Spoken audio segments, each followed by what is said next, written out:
Liam didn't run. He started writing down what the voices said, like Mara had. Filling notebooks, staying up all night. Every day the well gave him more riddles, names, dates. Sometimes he'd hear things before they happened. A car crashed down the street, the death of a neighbor's dog, a house fire 3 towns over. The well knew things, and it wanted something in return. One night he asked it, "What are you?" The answer came not from the well, but from behind him. A perfect imitation of Mara's voice. "We are what you leave behind." Liam spun around, but the figure in the shadows wasn't Mara. It was wearing her, like a child stuffed into an adult's skin, too tall, too long. It smiled with teeth that weren't aligned. Its voice came in harmony, one high, one low. She opened the door. The creature reached out a hand, crooked and wrong. "Now you keep it open." And just like that, it vanished. But from that night on, the well began to change. The humming turned into moaning. People in Hollow Ridge began to act strangely, whispering to themselves, staring at reflections, talking to people who weren't there. And more than once, someone went missing near the chapel. The town started to forget them, as if they'd never existed. The well didn't echo anymore. It answered, "We are what you leave behind." Those words haunted Liam. He stopped going to school, stopped talking to anyone except the well. He covered the walls of his room with notes, red string, photographs, missing persons, local obituaries, sound wave prints from his recorder. Everything pointed back to the well, and to Mara, or whatever was left of her. One morning, Liam woke up to find muddy footprints on his bedroom floor. Small, bare, leading from the window to the foot of his bed. He lived on the 2nd floor. That same night, his mother found him standing in the hallway at 3:33 a.m., eyes wide open, murmuring something in a voice that wasn't his. A low, gravelly tone that sounded too big for his throat. "The door is open." The voice wears the shape. The shape learns the voice.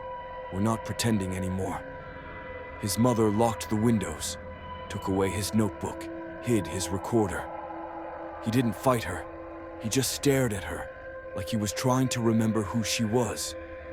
2 days later, she vanished. The only trace was a voicemail left on Liam's phone. Static for 20 seconds. And then her voice, whispering, "Don't answer the knock. Don't look in the mirror. And whatever you do, don't follow your own voice." The town began to unravel. More disappearances. People wandering into the woods and never coming out. Others found themselves trapped in time loops, walking into a room only to find themselves walking in again 5 minutes later. Doors that opened to places that didn't exist. Voices behind them, saying things they hadn't said yet. A local priest went mad after visiting the chapel ruins, carving symbols into the church walls before burning it down. He screamed before they took him away. "They're copying us!" The echoes want out. That same night, Liam returned to the well for the final time. He carried nothing but a flashlight and his mother's old cassette recorder. When he arrived, he found something new. A second well, smaller, cleaner, perfectly circular. It hadn't been there before. He approached it slowly. As he did, a voice came from below. Soft, breathy, familiar. His own voice. "You're too late, Liam. We're already here. It's not just a door, it's a mouth. And we've been so, very hungry." Suddenly all sound vanished. Total silence, and then a crack, like the sky splitting in half. He looked up and saw himself, standing at the edge of the original well. Same clothes, same eyes, same face. But the grin, it wasn't his. And when Liam raised his hand to wave, the other Liam didn't copy him. He kept smiling and walked away. 1 week later, Liam is back. He's smiling again, polite, quiet, a little more, Still, he talks to everyone now just like he used to. Except sometimes when people aren't looking, his reflection blinks a second too late. And if you listen closely when he speaks, his words echo twice, once in his voice and once in something else's. You don't have to fall into the well. Sometimes the well climbs out to meet you.